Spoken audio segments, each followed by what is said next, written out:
what are some of the techniques that we can use to help those salespeople be more successful?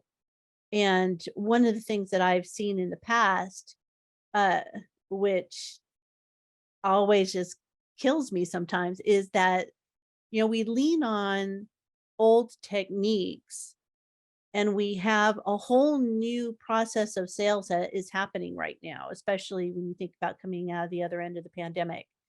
And tackling that becomes critical. So what are some of the new techniques that we can use? So let me throw one out.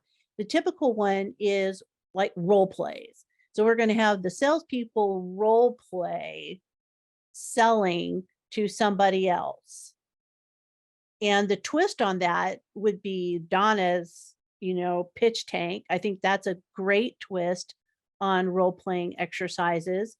So how can we twist that and think about role playing exercises in that's a different approach that salespeople might be able to get behind? I think implementing more, somebody had mentioned mobile device friendly, because just in time training, depending on what you're selling, a lot of times there's details there, and having product knowledge and support from your company is huge. And we've all been in situations where people have been oversold, and the marketing department and the engineering department and the sales department are not always copacetic. But with the sales, nothing happens until a sale is made, regardless of where you are. So, but more access to better on demand or just in time. Like I might be going into a sales meeting and suddenly I forgot, crap, what are the dimensions of that filing cabinet? And then if I have a quick access, I don't want to file through some PDF stuff. I want to be able to type in file cabinet and get the details I need. And then I look smart and competent going in when I'm client facing. And that builds trust with the client too. If I know my stuff, it builds trust. Which is a huge barrier to success, isn't it? Because today the consumer is more informed than ever before. And now it's like you're competing with the internet, Ebony. Working in insurance and investments, I'm like, they have more access to information than ever before, and they believe they're more informed than ever before, Right. and then that creates a whole other issue. Talk about different coins, same side of the different coin. Different side of the same coin. Yes, Ebony, I hear you. Yeah. Yeah, But they I have love more it access. because It it might not raises the be bar. good access, right? Yeah, it raises the bar. It makes a salesperson differentiate themselves beyond just the product, but it's the advice too. And so how can we better teach that, Todd? Oh, no, I was saying I've dealt with a lot of people who know enough to be dangerous. So I know what you're talking about, Ebony. How do we teach that? This is a good question because I'm struggling. I think back, I did a contract with Google in Chicago for their salespeople, and I'm not so sure that e-learning and the type of training they were doing in that was the best route. And I'm not so sure I have all the answers for anything in the future of what could be the best route. I mean, I love when you've got kind of recorded pitches and people can practice and more hands-on role playing, but so much is done over the phone and email connections and things for with Google's ad sales specifically. It wasn't face-to-face. They weren't necessarily going out and making these face-to-face connections. So I'm still struggling. I want to pick up as much as possible here. Like I said, this is not my forte area. So I want to learn, but I think there's got to be something more ingenious that we could be doing using tech today, as long as we have access to it, to better train. And I know it's got to be in the video realm, but there's a number of caveats there. And then like we have a problem with the bank I'm with right now. They are limited on bandwidth in their facility. So all the individuals getting trained can't be on camera. And and that's all right. That's kind of cutting you off at the knees right there. So, I don't have any answers here right now, but I just want to keep thinking through it. So Yeah, I got my thinking cap on. that's So it. And that's what we're all I'll try my here best. for. Let's think through it. Let's think through it. So now I think we can lean back. We can lean on our experiences as good L&D professionals because a lot of these techniques do transfer over. And so if you think about Todd's point where you don't have bandwidth. Okay, so you don't have bandwidth for video. So what's the next logical thing? Is it coaching? Is it the sales managers and directors taking a more hands-on role to not turn their meetings, all of their meetings, into how many widgets did you sell this week? Is what are your challenges that you're having, and let's talk about the objections you're getting and coaching. So maybe there's an opportunity to train the sales directors because they are reaching in at this part of their job. They should be pinging their people like all the time, right? Like at least once a week, right? So maybe that's an opportunity. If we're not going to use video, could we upskill sales management in how to coach and how to train? Absolutely. I've always said this, and it's not new for those of you who've been on this chat with me for many moons, is we need to activate managers sooner in the training process so that they can be those ears on the ground that we are not, and managers are going to be the ones that stop good training for whatever reason. Either they're not aligned to it, they don't believe in it, it gets in the way of work or what have you. So now it's the matter of how do we activate them. So I agree with that, Kelly. I really do like tech. I love to click the buttons and try everything. But in my experience, really great salespeople come from two camps. One says, I use this process every single time with every single client and I get consistent results. And then you've got the other camp that says, I fly by the seat of my pants and I read the situation and I rock out because I read the situation. And I would argue that there's far more overlap. Like there is a process, even to those who don't believe they have a process. So Mhm. our role would be to do a deep dive analysis in our organization to find out what that process looks like from start to, can't say finish because really sales is a cycle, but what would it look like? How can we define it? And if you could get those managers and leaders to buy in with what their frontline salespeople are saying is what they do every day, and then to sanction it so that, or bless it so that it becomes like the way the organization does their sales, that would be such a win. And regardless of how we decide to deliver that content, it would give managers something to coach to. It would give someone who's new a process to learn. It would give someone who was trying to develop, areas to figure out where they could enhance their skills.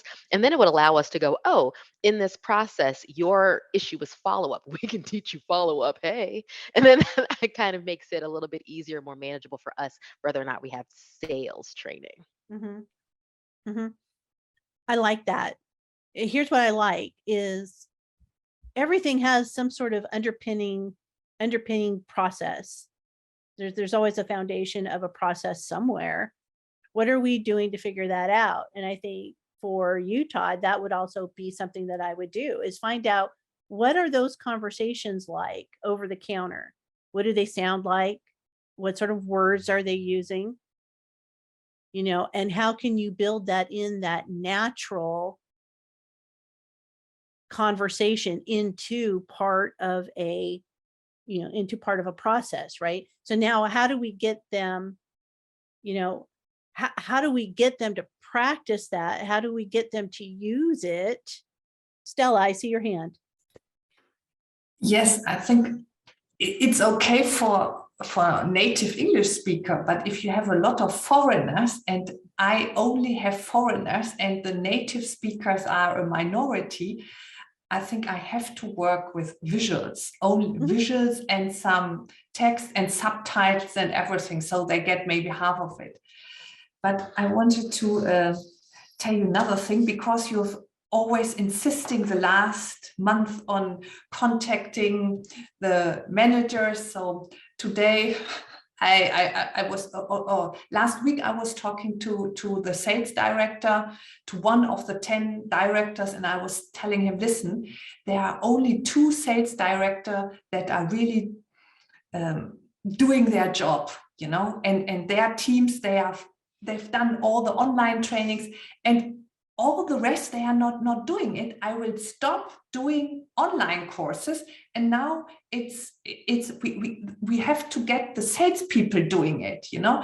And I named the persons, you know. I said it's only Roberto in Italy and Christina, she's for Eastern Europe, and they are the best. They have the best sales figures, the best teams, you know. There is some link. And then the sales director I was talking to, he's the most important one, and his team is not trained at all. So he said, well, Stella, tomorrow you will be training my team. I will be there as well. We are doing, you get 1 hour every second Friday, and we are doing it together. So I show some slides of the video. I show them the short quizzes, you know, and the quizzes, they are little scenarios. The customer asks this and this, what do you respond? And I was shocked a bit. There were so many common misconceptions, you know. I'm working in the biotech industry, so we do hand pipetting and automated pipetting. And they said automates are better and faster, and it's not. Yeah.